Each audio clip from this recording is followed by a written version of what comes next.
제목 보세요. 아버지의 유모를 내쫓은 아들이요? 아들의 유모를 내쫓은 아들, 아버지 이런 얘기는 들어봤지만 이 반대 이거 잘못된 거 아니에요, 최정환 기자님? 제가 얘기를 해드릴게요. 고약한 신보의 이 아들이 있습니다. 근데 이 아들의 이야기를 하기 전에요. 먼저 이 아버지 그리고 유모의 이야기부터 짚고 가야 될 것 같은데요. 네.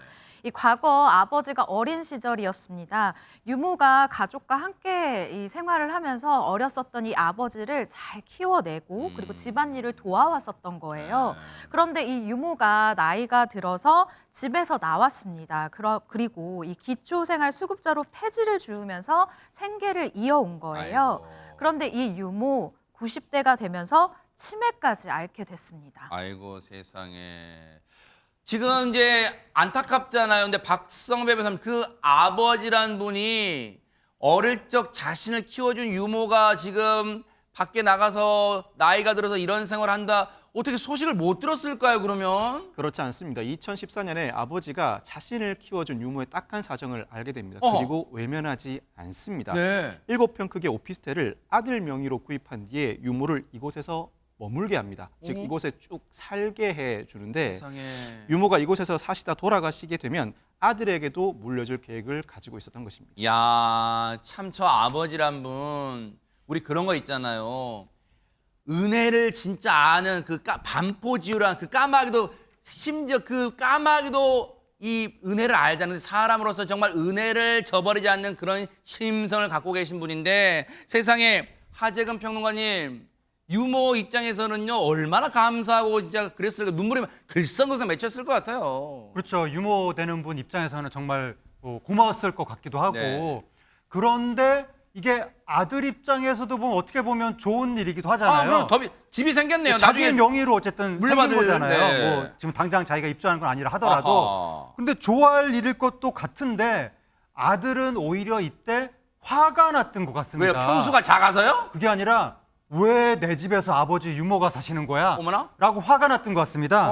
그래서 2021년에 아버지의 유모한테 이 아들이 소송을 걸었습니다. 네. 뭐라 그랬냐면 오피스텔에서 나가고 그동안 지급하지 않았던 임차료 1,300여만 원을 나한테 한꺼번에 지급하라. 이렇게 소송을 걸었습니다. 아이고 세상에 아버지 하는 모습을 옆에서 아들이 봤으면 그걸 배워도 모자랄 판에 우리 아버지 참 인성이 훌륭하시구나.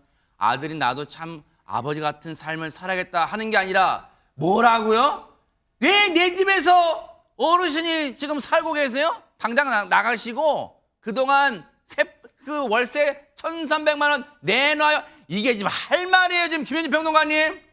그렇죠. 도저히 이해가 안 가는 상황이긴 한데 어쨌든 그 지금 유모 입장에서는 90대이고 지금 치매 상황이라서 그러니까요. 건강 상황이라 본인이 어떤 그 뭐 법적인 판단 이런 걸 맞대응을 할 수가 없잖아요. 네. 그러니까 이 아버지가 성년 후견인 제도라는 게 있습니다. 그래서 이 유모를 대신해서 아들과 소송에 맞대응을 하게 된 거예요. 어머나? 그러니까 하도 희한한 이런 야, 상황이 이런 상황이 벌어지게 된 생겼어요, 거죠. 그러니까 이 사건의 본질이라고 하는 것은 아버지는 실제로 유모를 대리해서 이 오피스텔의 실제 주인은 지금 이분이 살고 있으니까 나다. 그리고 아하. 이분이 지금 살고 있다라고 하는 것이고 아들은 무슨 소리냐. 이 오피스텔 주인이 내가 아니면 누구냐 하면서 법적인 다툼을 하고 있는 것이죠. 아하.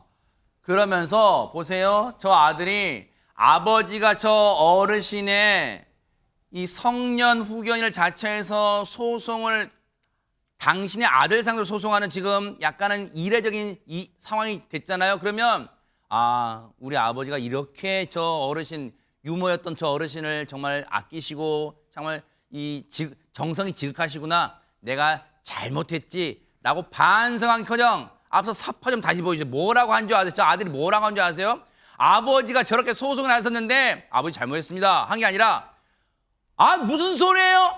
전문직으로 일하면서 모은 돈과 대출금으로 마련한 거예요. 오피스텔 주인이 저예요. 이랬답니다. 이거 그러면 시시비비를 가려야 되는 거 아니에요? 손정혜 변호사님 어떻게 됩니까 이거? 그러니까 아버지의 주장은 그러니까 내가 아들 명의로 이 오피스텔을 소유권을 넘겨줬던 것은 이 증여한 게 아니라 사실상 명의 신탁, 명의만 돌려놓은 거다. 우리 간혹 가족 간에 내 돈으로 매수했지만 뭐 아내 명의라든가 아들 명의로 그 소유권 이전 등을 해놓는 경우가 있잖아요. 그러니까 실질적으로 그럼 주인은 아들이 아니라 아버지이기 때문에 아들이 이렇게 소유권자의 의사에 반해서 유모를 나가라 이렇게 소송하는 것은 안 된다라는 취지로 주장을 했던 것이고요. 네. 그러면 실질적인 소유권자가 아버지라는 점을 아버지가 입증을 하셔야 되잖아요. 아하. 그래서 아버지가 소송 절차에서 이 오피스텔을 샀을 당시에 그 보통 부동산 공인중개사라고 하잖아요. 네. 이 공인중개사와 매도자에 대해서 증인 신청을 합니다. 그래서 그 당시 상황에 대해서 이제 증인들에게 물어보는데 네. 이 공인중개사와 매도인은 사실 이 오피스텔을 주고 팔았을 때 아버지가 실질적인 소유권자로 매수 자금도 아버지가 내고 다만 아들의 명의만 올려놓은 것이다 이렇게 증언을 하게 됐습니다.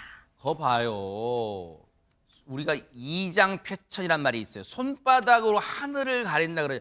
진실은 몇 단계만 거치면 다 드러나게 해서 이 아들이라는 사람이요. 그 거짓말을 해요. 자기가 무슨 대출받고 전문직으로서 모은 돈으로 오피스텔 샀다고 지금 어디서 그런 말을 해요. 다 증인들이 다 있는데 곳곳에. 그렇다면 이 소송 법원의 판결이 궁금해집니다. 박성배 변호사님.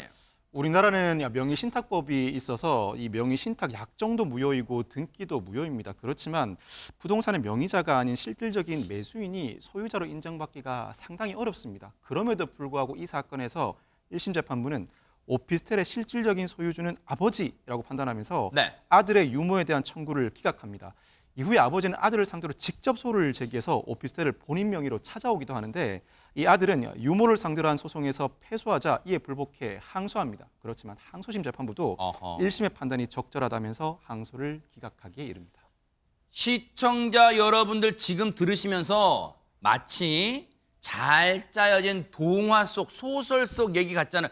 그만큼 이게 지금 실제 법원의 판결이 난 실제 있었던 일이라는 점에서 이거 우리한테 시사하는 바가 큰 것 같아요. 그렇죠. 정의가 살아있다라는 것을 어떻게 보면 보여주는 사례가 어허. 아닌가 저는 이제 그런 생각을 해보게 되고요. 네. 우리가 흔히 뭐 부동산이나 이런 거에 있어서 명의가 가장 중요하다고 하잖아요. 그러니까 네. 명의신탁 법리에 따라서 이것이 실질적 주인이 아버지라는 것을 증명하기 쉽지 않았는데도 불구하고 아버지가 과거의 은혜를 잊지 않고 오로지 그 은혜를 갚겠다는 일념 하나로 승소를 이끌어냈다. 오죽하면 그 아버지 변호사가 이렇게 법률적인 해석을 내놓기도 그래요? 했습니다. 그래서 이 사건은요. 법률구조공단이라고 있습니다. 네. 여기서 2023년도 법률구조 우수 사례로 선정까지 됐다고 합니다. 아하.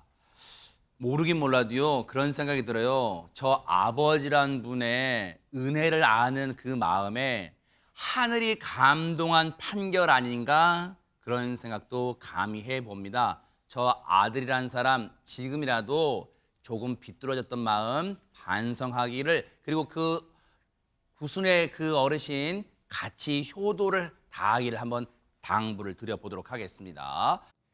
보고 계십니까? 대박 사건. 네, 안녕하십니까? 김명준입니다. 여러분과 함께하는 뉴스파이터. 다양한 소식과 뉴스를 보고 싶으시면 화면 오른쪽을 꾹 눌러 구독해 주시길 바랍니다. TV로도 유튜브로도 여러분께 한 발 더 다가가겠습니다. MBN 뉴스와 뉴스파이터를 사랑해 주셔서 고맙습니다.